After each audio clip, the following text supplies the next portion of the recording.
إن الحمد لله نحمده ونستعينه ونستغفره ونؤمن به ونتوكل عليه ونعوذ بالله من شرور أنفسنا ومن سيئات أعمالنا من يهده الله فلا مضل له ومن يضلل فلا هادي له وأشهد أن لا إله إلا الله وحده لا شريك له وأشهد أن محمدا عبده ورسوله يا أيها الذين آمنوا اتقوا الله حق تقاته ولا تموتن إلا وأنتم مسلمون يا أيها الناس اتقوا ربكم الذي خلقكم من نفس واحدة وخلق منها زوجها وبث منهما رجالا كثيرا ونساء واتقوا الله الذي تساءلون به والأرحام إن الله كان عليكم رقيبا يا أيها الذين آمنوا اتقوا الله وقولوا قولا سديدا يصلح لكم أعمالكم ويغفر لكم ذنوبكم ومن يطع الله ورسوله فقد فاز فوزا عظيما أما بعد فإن خير الحديث كتاب الله وخير الهدي هدي محمد صلى الله عليه وسلم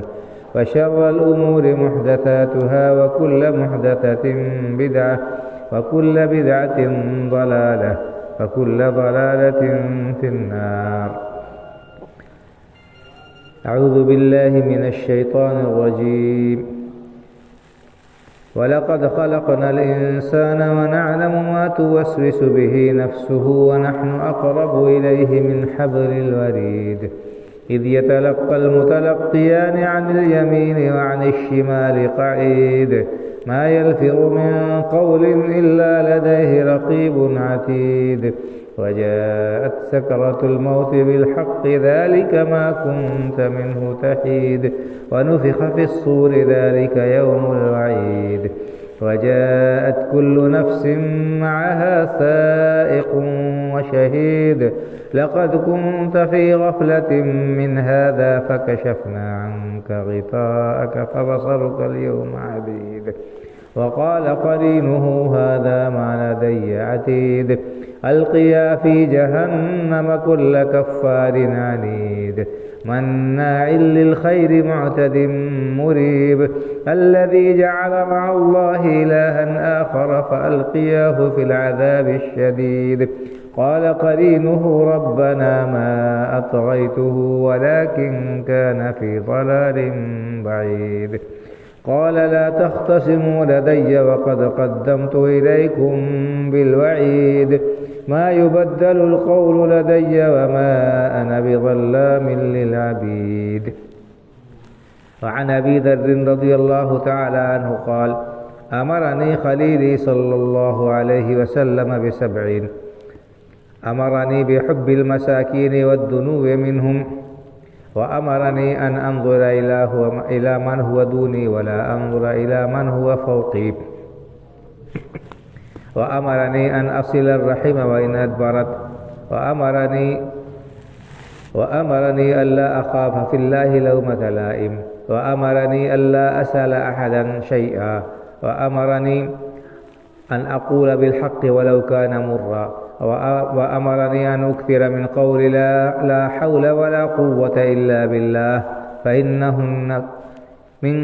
فإنهن من كنز تحت العرش أو كما قال صلى الله عليه وسلم رب اشرح لي صدري ويسر لي أمري واحلل عقدة من لساني يفقه قولي سبحانك لا علم لنا إلا ما علمتنا إنك أنت العليم الحكيم. اللہ وحدہ لا شریک کی حمد و ثنا اور رسول اکرم صلی اللہ علیہ وسلم پر بے شمار صلاۃ و سلام کے بعد بھائی اور بزرگوں، اللہ کے رسول صلی اللہ علیہ وسلم نے اپنی امت کو بہت ساری وصیتیں اور نصیحتیں کی ہیں۔ ان وصیتوں پر، ان نصیحتوں پر عمل کرنا ہمارے لیے دنیا اور آخرت میں کامیابی کا سبب اور ذریعہ ہے۔ میں نے آپ کے سامنے ایک حدیث پاک پڑھی ہے جسے امام احمد بن حنبل رحمۃ اللہ علیہ نے اپنے مسند میں ذکر کیا ہے، اسی طرح سے امام ابن حبان رحمہ اللہ نے بھی اپنی کتاب میں اس سے ذکر کیا ہے۔ مشہور صحابی حضرت ابو ذر غفاری رضی اللہ تعالیٰ عنہ اس کے راوی، وہ کہتے ہیں کہ میرے خلیل، میرے دوست جناب محمد الرسول اللہ صلی اللہ علیہ وسلم نے مجھے 7 وصیتیں کی۔ یہ وصیتیں ایسی ہیں کہ ان وصیتوں پر عمل کرنے سے، جیسا کہ میں نے کہا، ہماری دنیا اور آخرت دونوں جگہ ہمیں عزت و کامرانی ملے گی اور اللہ رب العالمین کی رضامندی کے ہم مستحق ہوں گے۔ سب سے پہلی وصیت جو اللہ کے رسول صلی اللہ علیہ وسلم نے اپنے جلیل القدر صحابی کو کی، وہ کیا کی؟ کہا امرنی بحب المساکین والدنو منہم۔ اللہ کے رسول صلی اللہ علیہ وسلم نے مجھے حکم دیا کہ میں مسکینوں سے، کمزور حال لوگوں سے محبت کروں اور ان سے مل جل کر ان کے قریب رہوں، ان کے پاس میں رہوں۔ مسکین کون ہے؟ جس کو دنیاوی طور پر مال و متاع اور ساز و سامان نہ ہو اس کے پاس میں۔ جو شخص اللہ رب العالمین کے سامنے اپنی عاجزی اور بے بسی کو ظاہر کرتا ہے، عام طور پر ایسا ہی ہوتا ہے کہ جو انسان دنیاوی جاہ و جلال سے، دنیاوی مرتبے سے اور دنیا کی اس دولت سے کم حصہ پاتا ہے، وہی عام طور پر دین سے جڑا رہتا ہے۔ عمومی طور پر آپ دیکھ لیجئے کہ دین سے جڑنے والے، دین پر عمل کرنے والے، اللہ رب العالمین سے تعلق رکھنے والے عام طور پر کمزور حال لوگ رہتے ہیں، اور جن کو اللہ رب العالمین نے مال و دولت سے نوازا ہے، عہدہ و منصب عطا کیا ہے، جنہیں اللہ رب العالمین نے عزت بخشی ہے، وہ اپنے عہدہ اور منصب میں مست ہیں، وہ اپنے دولت میں محو ہیں، منہمک ہیں، غرق ہیں، اور اللہ رب العالمین سے عام طور پر بالعموم دور ہیں۔ دین کے احکام پر عمل پیرا ہونے کی ان کے پاس میں فرصت ہی نہیں ہوتی، تو دنیا سے بہت زیادہ حصہ پا جانا بھی انسان کے لیے آزمائش اور امتحان اور بسا اوقات اللہ رب العالمین سے دوری کا سبب بن جاتا ہے۔ اللہ رب العالمین نے بیان بھی فرما دیا ہے کہ انما اموالکم واولادکم فتنہ، تمہارے مال اور تمہاری اولاد تمہارے لیے بہت بڑی آزمائش ہیں۔ اس آزمائش میں پھنس کر انسان بہت بار اللہ رب العالمین کے احکام کو فراموش کر بیٹھتا ہے۔ مال کمانے کی محبت میں جب انسان اندھا ہو جاتا ہے اور اس کے دماغ میں کمانے کی دھن سوار ہو جاتی ہے، تو پھر آپ دیکھتے ہیں کہ انسان کیا کیا نہیں کرتا ہے، پھر حرام و حلال کی تمیز کھو دیتا ہے، جائز و ناجائز کا خیال نہیں رکھتا ہے، پھر اسے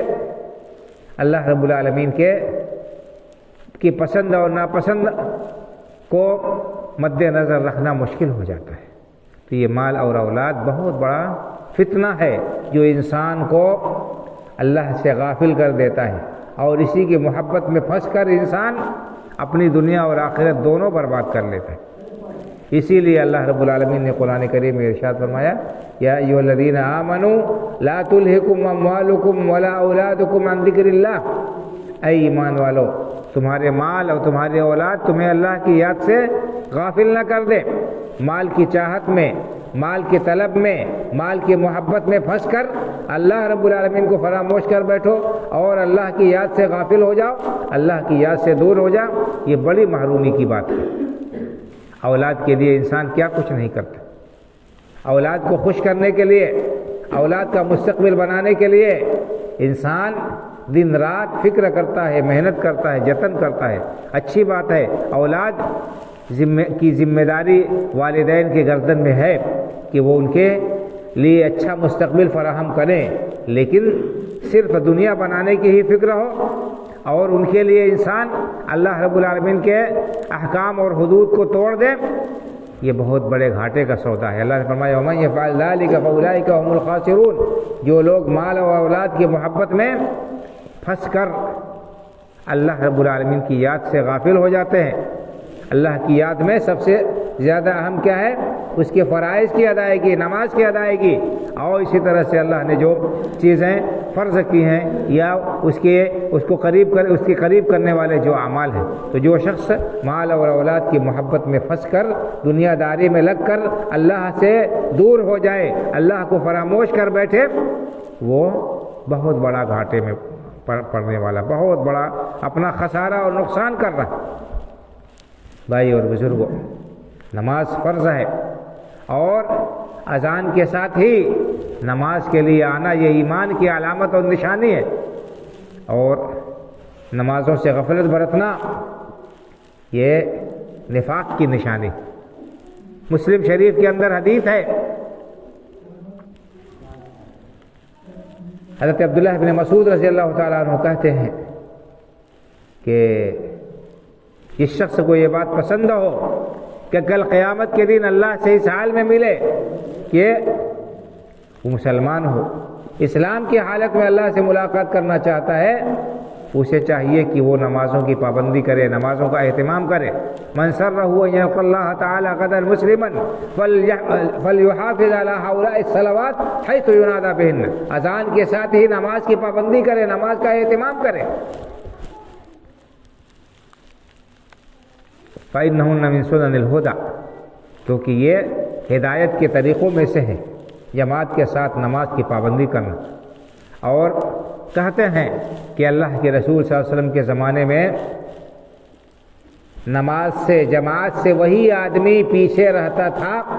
جس کا نفاق کھلا ہوا تھا، جو کھلا ہوا منافق تھا، منافق ہی جماعت سے پیچھے رہتا تھا۔ اور کہتے ہیں کہ انسان جو مجبور ہوتا تھا، جو معذور ہوتا تھا، جو خود سے چل نہیں سکتا تھا، وہ دو آدمیوں کو سہارا لے کر پیروں کو زمین پر گھسیٹتے ہوئے مسجد میں آ کر صف میں بیٹھ کر نماز ادا کرتا تھا۔ تو یہ ہمارے سلف صحابہ کرام رضی اللہ عنہم اجمعین کا نماز کے تعلق سے شغف و تعلق تھا۔ اور آج ہمارا کیا حال ہے؟ ہر گاؤں میں، ہر محلے میں مسجدیں ہیں، لیکن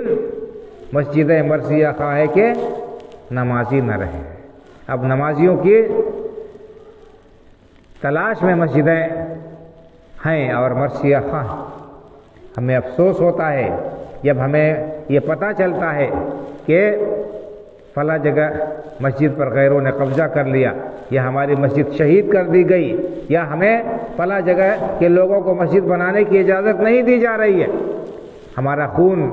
جوش مارنے لگتا ہے، ہمارے ایمان میں حرارت آ جاتی ہے، ہم اس کے لیے احتجاج کرتے ہیں اور اس کے لیے مظاہرے کرتے ہیں، اس کے لیے نہ معلوم کیا کیا کرتے ہیں، لیکن اپنی مسجد اس کو آباد کرنے کا کتنا ہم جو ہے اہتمام کرتے ہیں، کتنی فکر کرتے ہیں۔ کیا ہم مجرم نہیں ہیں؟ کیا ہم اس سے چھوٹے مجرم ہیں جو مسجد گراتے ہیں؟ مسجد ہوتے ہوئے کسی قسم کی کوئی مجبوری نہیں ہے، کوئی رکاوٹ نہیں ہے، پھر بھی ہم نماز کے لیے مسجد میں حاضر نہ ہوں، کیا یہ جرم نہیں ہے؟ یقیناً یہ بہت بڑا جرم ہے بھائی اور بزرگوں۔ اور اسلام کے جتنے بھی احکام ہیں سب کے اندر حکمتیں ہیں، سب کے اندر اغراض و مقاصد رکھے گئے ہیں اور ان کے اندر بہت سارے فائدے ہیں۔ یہ جمعہ بھی جو رکھا گیا ہے اور جمعہ کا خطبہ مشروع قرار دیا گیا ہے اور جمعہ کے لیے اذان سے پہلے مسجد میں آنے کی تاکید کی گئی ہے، اس کے اندر بھی بڑی حکمت ہے۔ اس جمعے کے خطبے سے ہمارے دین اور ایمان کے اندر تازگی پیدا ہوتی ہے، ہمارا ایمان مضبوط ہوتا ہے، ہمارے ایمان کو حرارت ملتی ہے، دین کے مسائل معلوم ہوتے ہیں۔ اور اس جمعہ کے لیے وقت پر اذان سے پہلے آنے کی بہت زیادہ تاکید کی گئی ہے، یہاں تک اللہ کے رسول صلی اللہ علیہ وسلم فرمائے کہ جو فرشتے جب امام مسجد میں آ کر ممبر پر بیٹھ جاتا ہے تو فرشتے اپنا رجسٹر لپیٹ کر خطبہ سننے آ جاتے ہیں۔ جو آدمی اذان کے بعد مسجد میں آتا ہے، جو آدمی اذان کے بعد مسجد میں آتا ہے یا امام کے ممبر پر بیٹھنے کے بعد، وہ جمعہ کا جو خصوصی ثواب ہے اس خصوصی ثواب سے محروم کر دیا جاتا ہے۔ کتنی بڑی محرومی ہے ہمیں پتہ نہیں، ہمیں اس کا احساس نہیں ہے۔ بھائی اور بزرگوں کو اس کا احساس کرنا چاہیے۔ ہمارا 150 ہزار 2000 کا نقصان ہو جائے تو ہم سر پکڑ کر بیٹھتے ہیں، افسوس کرتے ہیں، ماتھا پیٹتے ہیں کہ ہمارا نقصان ہو گیا، کتنا ثواب ہم ضائع کر رہے ہیں، کتنے ثواب سے ہم محروم ہو رہے ہیں، اس کا ہمیں کوئی احساس ہی نہیں، اس کا ہمیں کوئی درد ہی نہیں۔ دنیا کی کمائی یہیں رہ جائے گی، دنیا میں جو کچھ ہم بنا کر جائیں گے، اگر غلط طریقے سے کمائی کی ہے تو اس کا فائدہ تو دوسرے اٹھائیں گے لیکن وبال ہمارے سر ہوگا، اس کی سزا ہم کو بھگتنی ہوگی۔ تو ہم دنیا کے چکر میں پھنس کر اپنی آخرت کو ضائع کرے، کتنی بڑی محرومی ہے۔ تو جمعہ کے دن ہمیں جلد سے جلد اور پہلے آنا چاہیے۔ جمعہ کی اذان کے بعد تو کوئی کام کرنا حرام ہے، بالاتفاق تمام ائمہ کہتے ہیں کہ جمعہ کی اذان کے بعد کوئی بھی کام کرنا حرام ہے، جائز ہی نہیں ہے۔ اللہ رب العالمین نے قرآن کریم میں ارشاد فرمایا، یا ایھا الذین آمنوا اذا نودی للصلاۃ من یوم الجمعہ فاسعوا الی ذکر اللہ وذروا البیع ذلکم خیر لکم ان کنتم تعلمون۔ اے ایمان والو، جب جمعہ کے دن جمعہ کے لیے اذان کہہ دی جائے تو اللہ کے ذکر کی طرف چل پڑو اور خرید و فروخت دنیا کے کاموں کو چھوڑ دو، یہی تمہارے حق میں بہتر ہے اگر تم جانتے ہو۔ اگر جانتے ہو تو نماز کے لیے سویرے آنا، پہلے آنا، اس میں خیر و بھلائی۔ یہاں وہاں بیٹھے رہنا، ٹائم پاس کرنا، دیکھتے رہنا کہ اب جماعت کا وقت ہونے والا ہے پھر ہم مسجد میں آئیں، یہ بہت بڑی محرومی ہے، بہت بڑا خسارے کا ہم سودا کر رہے ہیں اور ہمیں اس کا احساس ہی نہیں، اس گھاٹے کا احساس ہی نہیں۔ تو بہرحال پہلی وصیت اللہ کے رسول صلی اللہ علیہ وسلم نے جو فرمائی وہ یہ کہ ہم مسکینوں کے قریب رہیں اور ان سے میل جول رکھیں۔ کیوں؟ اس لیے کہ ایسا کرنے سے انسان کے دل میں تواضع پیدا ہوگا، خاکساری پیدا ہوگی اور اللہ رب العالمین کہ جو نیک و صالح بندے ہیں ان سے انسان کی قربت ہوگی، پھر وہ اللہ کو ذکر کریں گے، اللہ کو یاد کریں گے، نیکی و بھلائی کے کام کریں گے۔ تو آپ نے یہ پہلی تاکید کی کہ مساکین سے، مسکینوں سے محبت کرے انسان اور ان کا ساتھ اختیار کرے، ان کے پاس میں رہے، ان کی قربت اختیار کرے۔ اور اللہ کے رسول صلی اللہ علیہ وسلم کی یہی دعا تھی کہ اللہم احیینی مسکینا وامیتنی مسکینا واحشرنی فی زمرۃ المساکین، اے اللہ مجھے مسکین زندہ رکھ اور مسکین بنا کر مجھے وفات دے اور انہی کے ساتھ میرا حشر کر۔ تو یہ ہے، اور آپ نے یہ دعا بھی کی ہے، کہ اللہ تعالیٰ اس مساکین سے محبت ہمارے دل میں ڈال۔ اللہم وفقنی لفعل الخیرات وترک المنکرات وحب المساکین، اس طرح کی دعا ہے کما قال صلی اللہ علیہ وسلم کہ اللہ مجھے بھلائی کرنے کی توفیق عطا فرما اور برے کاموں سے، بری چیزوں سے مجھے بچا لے اور مسکینوں سے محبت میرے دل میں ڈال دے، مسکینوں کی محبت اللہ میرے دل میں ڈال دے۔ تو مساکین اور کمزور جو لوگ ہیں ان کا خیال کرنا چاہیے، ان کے ساتھ میل جول رکھنا چاہیے، ان کی خبرگیری کرنا چاہیے اور ان کے ساتھ ہمدردی کا معاملہ کرنا چاہیے۔ بہت طویل مضمون ہے یہ، اور اس کو اگر بیان کیا جائے تو خود مستقل ایک خطبے کی حاجت و ضرورت ہے۔ پہلی بات اللہ کے رسول صلی اللہ علیہ وسلم نے جو بیان فرمائی صحابی کو یہ کہ امرنی بحب المساکین والدنو منہم، کہ مجھے اللہ کے رسول صلی اللہ علیہ وسلم نے مساکین، کمزور لوگوں سے اور جو اللہ والے ہیں ان سے محبت کرنے اور ان کے قریب رہنے کا حکم دیا۔ دوسرا حکم آپ نے دیا وَأَمَرَنِي أَنْ أَنظُرَ إِلَى مَنْ هُوَ دُونِي وَلَا أَنظُرَ إِلَى مَنْ هُوَ فَوْقِي، کہ آپ نے مجھے یہ بھی حکم دیا کہ میں دنیاوی اعتبار سے اپنے سے کمتر شخص کو دیکھوں، دنیاوی اعتبار سے اپنے سے کمتر شخص کو دیکھوں، اور اللہ نے دنیاوی اعتبار سے مجھ پر جن کو برتری دی ہے، جو مجھ سے بڑے ہوئے ہیں، ان کو نہ دیکھوں۔ ایک دوسری حدیث میں اللہ کے رسول نے اس کا سبب بیان کیا کہ اس کا کیا فائدہ ہے، اس کی کیا حکمت ہے۔ آپ نے فرمایا انظروا الی من هو اسفل منکم ولا تنظروا الی من هو فوقکم فهو اجدر الا تزدروا نعمت اللہ علیکم۔ لوگوں، دنیاوی اعتبار سے اپنے سے کمتر شخص کو دیکھو، اپنے سے کمتر شخص کو دیکھو، اور جو تم سے برتر ہیں ان کو نہ دیکھو۔ فَهُوَ أَجْدَرُ أَلَّا تَزْدَرُوا نِعْمَةَ اللَّهِ عَلَيْكُمْ، کیونکہ ایسا کرو گے کہ اپنے سے کمتر شخص کو دیکھو گے، اپنے سے کمتر حیثیت شخص کو دنیاوی اعتبار سے دیکھو گے تو اللہ رب العالمین کا تم پر جو انعام ہے اس کو حقیر نہیں سمجھو گے، اور اگر اپنے سے برتر شخص کو دیکھو گے تو کبھی سکون و اطمینان نصیب نہیں ہوگا۔ ایک انسان اگر اپنے سے بڑے شخص کو دیکھتا ہے کہ اس کے پاس میں اتنی کھیتی ہے، اس کے پاس میں ایسی گاڑی ہے، اس کے پاس میں اتنا بڑا مکان ہے، اس کے پاس میں فلاں چیز ہے، اتنی دولت ہے، اسے کبھی سکون حاصل نہیں ہو سکتا، کبھی اطمینان حاصل نہیں ہو سکتا، اور اپنے اوپر اللہ رب العالمین کی نعمت کا احساس نہیں ہوگا۔ لیکن اگر انسان اپنے سے کمتر درجے کے شخص کو دیکھتا ہے جسے اللہ رب العالمین نے اس سے کم حیثیت والا بنایا ہے، تو یقیناً اس کے دل میں اللہ کی اس نعمت کی قدر ہوگی، اس کو احساس ہوگا، اور وہ اللہ رب العالمین کا شکر گزار ہوگا۔ ایک انسان ہے، اس کے پاس میں کچا مکان ہے، چھپر ہے، سر پر چھت ہے، وہ ایسے شخص کو دیکھے جو جھگی جھوپڑیوں میں رہتا ہے، ایسے شخص کو دیکھے جس کے پاس میں کوئی ٹھکانہ نہیں ہے، جو فٹ پاتھوں پر یہاں وہاں زندگی گزارنے پر مجبور ہے، تب اسے اپنے اس کچے گھر کی اور اپنے اس جو ہے چھپر کی اہمیت اور قیمت معلوم ہوگی۔ ایک شخص اللہ رب العالمین اسے وقت پر 2 روٹی دے رہا ہے، عزت کے ساتھ روکھی سوکھی کھا کر گزارا کر رہا ہے، اگر دیکھے گا بڑے لوگوں کو کہ ان کے دسترخوان اتنے وسیع، ان کے پاس میں انواع و اقسام کی نعمتیں ہیں، کبھی سکون حاصل نہیں ہوگا۔ لیکن ایسے شخص کو دیکھے جو دوسروں کے نوالوں پر بسر کرتا ہے، جو دوسروں کے دینے کا محتاج ہے، جو دوسروں کا بچا ہوا کھاتا ہے، یا جو شخص بھوکا رہتا ہے، تب اس کو اس سوکھی روٹی کی قیمت معلوم ہوگی۔ بھائی اور بزرگ، اللہ رب العالمین نے ایک انسان کو اور کوئی چیز دی ہے، دوسرا انسان محروم ہے، اس کو اگر جب مقارنہ کرے گا کہ اللہ رب العالمین نے مجھے اس کی طرح مجبور و بے بس نہیں بنایا ہے، تب اسے اللہ کی اس نعمت کا احساس ہوگا۔ مجھے اس موقع پر ایک واقعہ یاد آ رہا ہے۔ شیخ سعدی بڑے مشہور مصلح گزرے ہیں، اور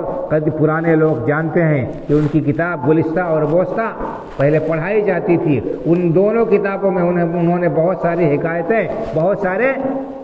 واقعات ذکر کیے ہیں، اور عبرت اور نصیحت اور حکمت کی باتیں ذکر کی۔ انہوں نے ایک واقعہ ذکر کیا، وہ بڑے سیاح بھی تھے، مختلف ممالک کا انہوں نے سفر کیا ہے، ہندوستان بھی آئے وہ، تو بہرحال اپنا واقعہ انہوں نے لکھا ہے کہ انسان جب اللہ کی نعمت کا احساس کرے گا تب اس کے دل میں اللہ کے شکر کا جذبہ پیدا ہوگا، ورنہ ہمیشہ روتا رہے گا، ہمیشہ جو ہے بے سکون رہے گا، ہمیشہ پریشان رہے گا۔ وہ واقعہ بیان کرتے ہیں، ایک بار عید کا موقع آ گیا، عید کی نماز کے لیے سارے لوگ جا رہے تھے۔ کہتے ہیں کہ میرے پاس میں پرانے جوتے تھے، پرانے جوتے پہنے ہوئے میں جا رہا تھا، میرے دل میں ایک کسک ہوئی، دیکھا کہ لوگ زرق برق لباس پہنے ہیں اور اچھے اچھے جوتے اور اچھی اچھی چیزیں پوشاک پہن کر جا رہے ہیں، تو میں نے کہا کہ دیکھو میرے پاس میں عید کا موقع ہے اور نئے جوتے دستیاب نہیں ہیں، فراہم نہیں۔ میں اسی فکر میں تھا، اچانک دیکھتا ہوں کہ میرے آگے ایک معذور شخص جا رہا تھا جس کے پاس میں پیر ہی نہیں تھے، وہ گھسٹتا ہوا جا رہا تھا۔ کہا تب مجھے اللہ کی نعمت کا احساس ہوا کہ اللہ کا شکر ہے میرے پیر تو سلامت ہیں، میں ابھی جوتے کے لیے رو رہا تھا، غم کر رہا تھا کہ میرے پاس میں نیا جوتا نہیں ہے، اور یہ سامنے والا یہ بندہ اس کے پاس میں تو پیر ہی نہیں ہے، تو اللہ تعالیٰ نے میرا پیر سلامت رکھا ہے، اس پر مجھے اللہ کی نعمت کی قدر ہوئی اور مجھے میرے دل میں اللہ کی شکر کا جذبہ پیدا ہوا۔ تو اس طرح بھائی اور بزرگوں، جب ہم اللہ کے اوپر اپنی نعمت کو دیکھیں گے اور اپنے سے کمتر حیثیت والے شخص کو دیکھیں گے، تب اللہ رب العالمین کی نعمت جو ہم پر ہے وہ نعمت ہمیں عظیم لگے گی، اور ہم اس نعمت پر اللہ رب العالمین کا شکریہ ادا کریں گے۔ اگر ہم اللہ کا شکریہ ادا کریں گے اس کی نعمتوں پر، تب اللہ تعالیٰ نے وعدہ کیا کہ اور دیا، اللہ تعالیٰ اور دے گا۔ قرآن کریم میں اللہ رب العالمین کا ارشاد ہے، وَإِذْ تَأَذَّنَ رَبُّكُمْ لَئِن شَكَرْتُمْ لَأَزِيدَنَّكُمْ وَلَئِن كَفَرْتُمْ إِنَّ عَذَابِي لَشَدِيدٌ۔ تمہارے پروردگار کا یہ وعدہ ہے کہ اگر تم اللہ کی نعمت کا شکریہ ادا کرو گے تو اللہ تعالیٰ تمہیں اور دے گا، اللہ تعالیٰ تمہیں مزید دے گا اور نوازے گا۔ وَلَئِن كَفَرْتُمْ إِنَّ عَذَابِي لَشَدِيدٌ۔ لیکن اگر تم نے اللہ کی نعمتوں کی ناقدری کی، ناشکری کی، تو اللہ رب العالمین کا عذاب بہت ہی سخت ہے۔ اس لیے بھائی اور بزرگوں، اللہ کی کسی بھی نعمت کو ہم حقیر نہ سمجھیں، معمولی نہ سمجھیں، اس کی ناقدری نہ کریں، اور زبان پر ہم اللہ رب العالمین کی شکایت کے کلمات نہ لائیں۔ بہت سے سارے لوگ ہیں جو ہمیشہ روتے ہی رہتے ہیں، ان کا یہی وتیرہ اور یہی شعار ہے۔ انہیں احتساب کرنا چاہیے، جائزہ لینا چاہیے، اور اپنے اس روش کو بدلنا چاہیے۔ اللہ رب العالمین کی نعمتیں ہم پر اس قدر ہیں کہ ان نعمتوں کا ہم اندازہ نہیں لگا سکتے۔ بھائی اور بزرگوں، جب ایک انسان بیمار ہوتا ہے اور اس کا کوئی عضو مریض ہو جاتا ہے، اس کا علاج کرانا پڑتا ہے، آپریشن کرانا پڑتا ہے، کوئی اور چیز ہوتی ہے، تب اس عضو کی قیمت انسان کو معلوم ہوتی۔ اللہ تعالیٰ نے ہمیں جو آنکھیں دی، یہ کتنی بڑی اللہ تعالیٰ کی نعمت ہے۔ کیا کوئی شخص یہ پسند کرے گا کہ اسے 10-20 لاکھ روپے دے دیے جائیں اور اس کی آنکھیں نکال لی جائیں اور اسے اندھا کر دیا جائے، یا اس کی آنکھ کی جو ہے بینائی چھین لی جائے؟ کوئی انسان بھی یہ پسند نہیں کرے گا کہ پیسے لے کر اور وہ اپنی آنکھوں کی بینائی کھو دے۔ ایک دل ہے، اس دل کی کیا قیمت ہے؟ ایک جب انسان بیمار ہوتا ہے اور ہارٹ کا آپریشن کرانا پڑتا ہے، تب اسے اس دل کی قیمت کا اندازہ ہوتا ہے کہ ایک دن میں کتنا پیسہ خرچ ہوتا ہے اس دل کی حفاظت کے لیے اور اس جان کو بچانے کے لیے۔ اسی طرح سے اعضائے رئیسہ اللہ رب العالمین نے انسان کو دی ہے، یہ فری میں اللہ تعالیٰ نے عطا کی ہے۔ ان نعمتوں کی ہم کیا قدر کر رہے ہیں بھائی اور بزرگوں؟ یہ ساری نعمتیں ہیں جن کی ہم ان کو نعمت سمجھتے ہی نہیں ہیں اور نہ ان کی قدر کرتے ہیں، ان پر اللہ رب العالمین کا شکریہ ادا کرتے ہیں۔ جبکہ اللہ رب العالمین نے ان تمام نعمتوں کو قرآن کریم میں بیان کیا ہے اور ان کو نعمت قرار دیا ہے اور احساس دلایا ہے۔ اللہ رب العالمین نے ارشاد فرمایا کہ واللہ اخرجکم من بطون امہاتکم لا تعلمون شیئا وجعل لکم السمع والابصار والافئدہ لعلکم تشکرون۔ اللہ رب العالمین نے تمہیں تمہارے ماؤں کے شکم سے نکالا تو تم کچھ بھی نہیں جانتے تھے، بالکل جاہل مطلق تھے، کسی کو نہیں پہچانتے تھے، تمہیں کوئی شعور نہیں تھا، نہ فائدہ نہ نقصان، نہ اپنے نہ پرائے، کچھ نہیں جانتے تھے، بالکل مجبور محض تھے۔ لیکن اللہ تعالیٰ نے اپنے فضل و کرم سے تمہارے اندر ایسے اعصاب رکھ دیے، ایسی صلاحیتیں اللہ رب العالمین نے رکھ دی کہ تم اپنی زندگی میں جو ضروری چیزیں ہیں اور فائدے کی چیزیں ہیں ان کو حاصل کرنے پر قادر ہو گئے اور نقصان دور کرنے پر قادر ہو گئے۔ اللہ نے کیا فرمایا کہ وجعل لکم السمع والابصار والافئدہ۔ اللہ رب العالمین نے جب تمہیں پیدا کیا تو تم کچھ بھی نہیں جانتے تھے، پھر اللہ تعالیٰ نے تمہارے لیے یہ کان عطا کیا، تمہیں کان عطا کیا، اور والابصار اللہ نے نگاہیں دی، والافئدہ اور اللہ نے دل دیا۔ تو کان کے ذریعے انسان سنتا ہے، سن کر اچھے اور برے اور مفید اور نقصان دہ چیز کو جانتا ہے، ان کے درمیان تمیز کرتا ہے۔ تو سب سے پہلا اعلیٰ علم حاصل کرنے کا، فائدہ حاصل کرنے کا یہ کان ہے، یہ قوت سماعت۔ ایک انسان جب اس کی قوت سماعت چھین لی جاتی ہے اور وہ سننے سے مجبور ہو جاتا ہے تو کتنا بے بس اپنے آپ کو محسوس کرتا ہے اور کس قدر وہ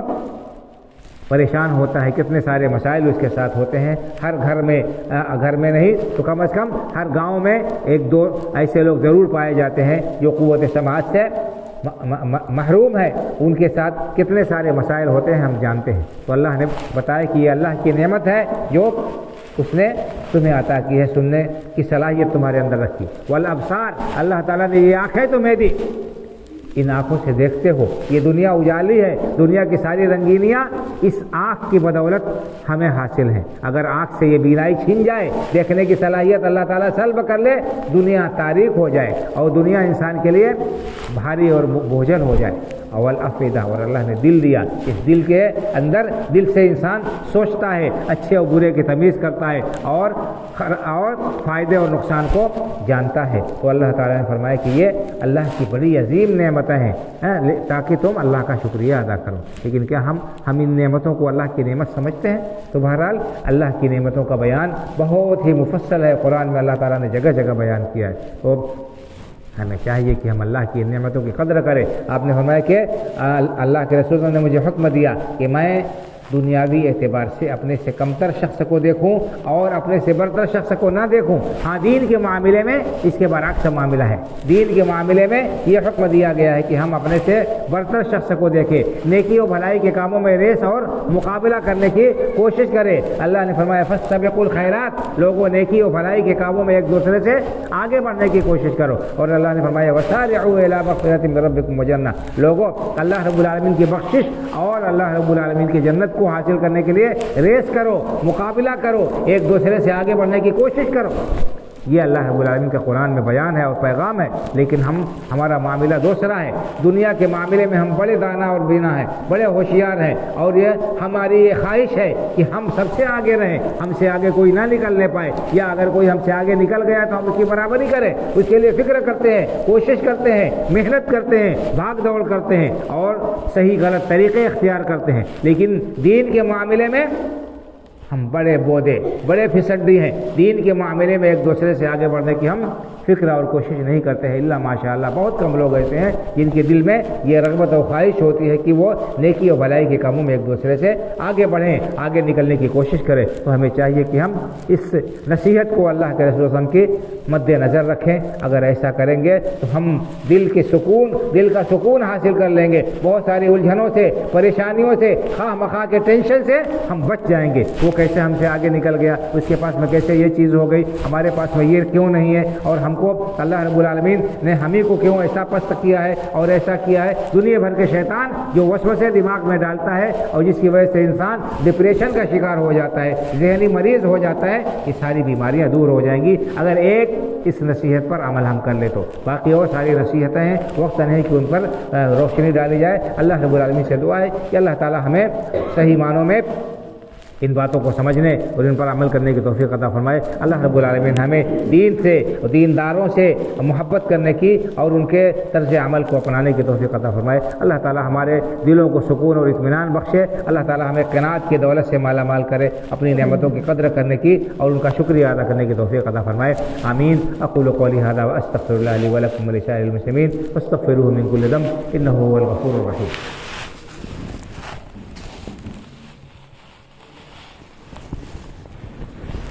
إن الحمد لله نحمده ونستعينه ونستغفره ونؤمن به ونتوكل عليه ونعوذ بالله من شرور أنفسنا ومن سيئات أعمالنا من يهده الله فلا مضل له ومن يضلل فلا هادي له وأشهد أن لا إله إلا الله وحده لا شريك له وأشهد أن محمدا عبده ورسوله إن الله وملائكته يصلون على النبي يا أيها الذين آمنوا صلوا عليه وسلموا تسليما اللهم صل على محمد وعلى آل محمد كما صليت على إبراهيم وعلى آل إبراهيم إنك حميد مجيد اللهم بارك على محمد وعلى آل محمد كما باركت على إبراهيم وعلى آل إبراهيم إنك حميد مجيد اللهم انصر من نصر دين محمد صلى الله عليه وسلم واجعلنا منهم واخذل من خذل دين محمد صلى الله عليه وسلم ولا تجعلنا منهم عباد الله رحمكم الله إن الله يأمر بالعدل والإحسان وإيتاء ذي القربى وينهى عن الفحشاء والمنكر والبغي يعظكم لعلكم تذكرون فاذكروا الله يذكركم وادعوه يستجب لكم ولذكر الله أكبر والله يعلم ما تصنعون